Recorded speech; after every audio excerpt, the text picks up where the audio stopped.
Sir RTD నోటీసులకి స్పందించకుండా ఆయన తప్పించుకుని తిరుగుతున్నారు. ఆయన ఒక్కళ్ళే గారు, మిగతా చాలా మంది కూడా విచారణకు రమ్మంటే రాకుండా తప్పించుకుని తిరుగుతున్నారని చెప్తున్నారు. పోలీసులు ఆ విధంగా వాళ్ళు పట్టుకోలేకపోతున్నారా, లేకపోతే ఏంటి అసలు? అంటే చిత్తశుద్ధి లేదా పోలీసులకు వాళ్ళకి అరెస్ట్ చేయడానికి కానీ వాళ్ళు పట్టుకోవడానికి కానీ, లేదంటే వాళ్ళు తిరుగుతున్నారా? ఏంటి సార్?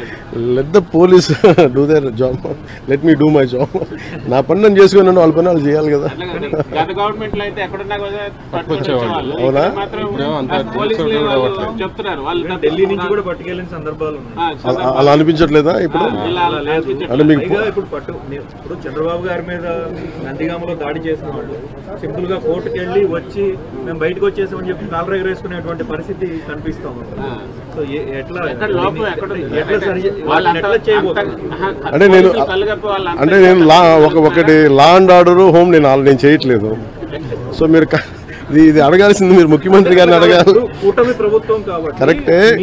అలాగే ఇప్పుడు నేను పంచాయతీరాజ్ గురించి అడిగితే నేను చెప్పగలను. కొన్ని ఇది మా ఇంటర్నల్ గా ఏం జరుగుతుందో ఒకసారి మీరు చెప్పినవన్నీ ఖచ్చితంగా నేనే దాన్ని తప్పించుకోవట్లేదు కదా. కానీ ఒక మాట చెప్పేటప్పుడు కొంచెం బాధ్యతగా చెప్పాలంటే, సో మీరు మా మీడియా మిత్రులు అడిగారు ఢిల్లీలో, ఇవన్నీ నేను ముఖ్యమంత్రి గారి దృష్టికిను హోంమంత్రి గారి దృష్టికి తీసుకెళ్తాను. ఏం చెప్పంటారు చెప్పండి, మీ మాటకు నేను తీసుకెళ్తానని. అంటే మిమ్మల్ని అంత ఇబ్బంది పెట్టినప్పుడు, అంత ధైర్యంగా ఆంధ్ర పోలీసు ఉన్నప్పుడు ఈరోజు ఆంధ్ర పోలీసు ఎందుకు తట్టుపాయిస్తున్నారు అడగాలి కదా. ఖచ్చితంగా అడుగుతాను. జలశక్తి మినిస్టర్ పాటిల్ గారిని కలవడం, మెయిన్ జేజేఎం జలజీవన్ మిషన్కి సంబంధించిన పనులు అడగడానికి వచ్చాను. బడ్జెట్ ఒకటి, టైంలో ఒకటి ఎక్స్టెన్షన్ చేయమని. గత ప్రభుత్వం ఏం చేసిందంటే, వైసీపీ ప్రభుత్వం వాళ్ళు సర్ఫేస్ వాటర్ నుంచి తీయమంటే వాళ్ళన్నీ గ్రౌండ్ వాటర్ తీసేసి చాలా వరకు మల్టీ విలేజ్ స్కీమ్స్ అనౌన్స్ చేసి చాలా తక్కువగా చేసి పర్సంటేజ్. ఒకటి మ్యాచింగ్ గ్రాంట్ ఇవ్వకపోవడం వల్ల మన కేవలం లెస్ దెన్ 2,000 కోట్ల రూపాయలు వాళ్ళు రాష్ట్రానికి వాడారు. వాళ్ళు మ్యాచింగ్ గ్రాంట్ ఒకటి ఇవ్వకపోవడం, ఇంకా మనకి 16,000 కోట్లు ఇంకా వాడుకోవాల్సింది. దానికి సంబంధించి ఒకటి. అలాగే ఈ సర్ఫేస్ వాటర్ నుంచి తీసుకోవాలని కొంచెం ఎక్స్ట్రా ఖర్చు అవుతుంది, దీని మీద మాట్లాడుకున్నాం. సో ఒకసారి వాళ్ళ సహాయ సహకారాలు అడగటానికి, అలాగే ప్రధానమంత్రి గారు కూడా ఇంకా ఒకసారి తెలియజేస్తామని చెప్పారు మనం అడిగిన ఇవన్నీ డిమాండ్స్ అని.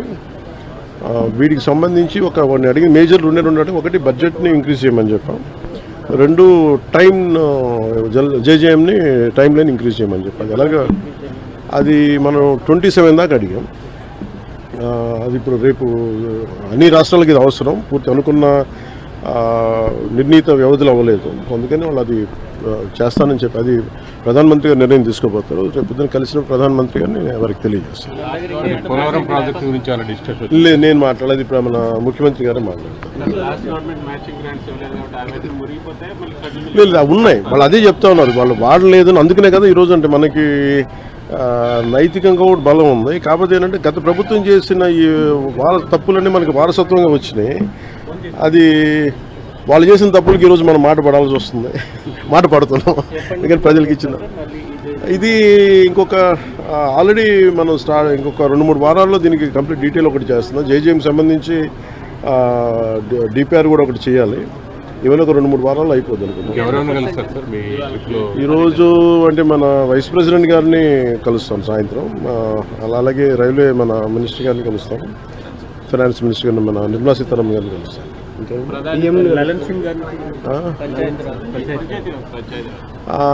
ఇప్పుడు ఉందా మనకి ఇంకా ఫైనలైజ్ చేసినట్లేదు చెప్తారు.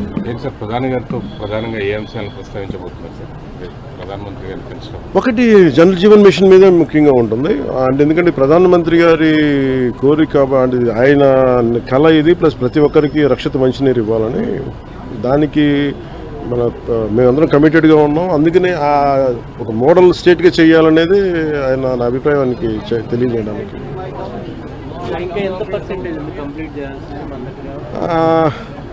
వీళ్ళు ఎలా చేశారంటే అండి, ఫస్ట్ మనకి ప్రాబ్లం ఏమవుద్దంటే, మనం ఇల్లు కట్టినా ఏం చేసినా ముందు అసలు పైప్ లైన్స్ వేయం, సువేజ్ చేయం, మన పైప్స్ ఉండవు మన దగ్గర. ఇప్పుడు సమస్య ఏముందంటే మన దగ్గర extremely sorry to disappoint అంటే ఇప్పుడు ఉనికిపోతున్నాను మంచం కింద కూర్చొని ఏడుస్తున్నాను అని అందరూ what ever the media speculating. వాళ్ళందరికీ చిన్న డిసప్పాయింట్మెంట్గా ఉండొచ్చు వీడియో. ఇక్కడ పాయింట్ ఏంటంటే I just want explain the whole concept. ఇప్పుడు నేను ఆల్మోస్ట్ ఒక 1 year బ్యాక్ ఏదో ట్వీట్స్ పెట్టాను అనే ఎలిగేషన్.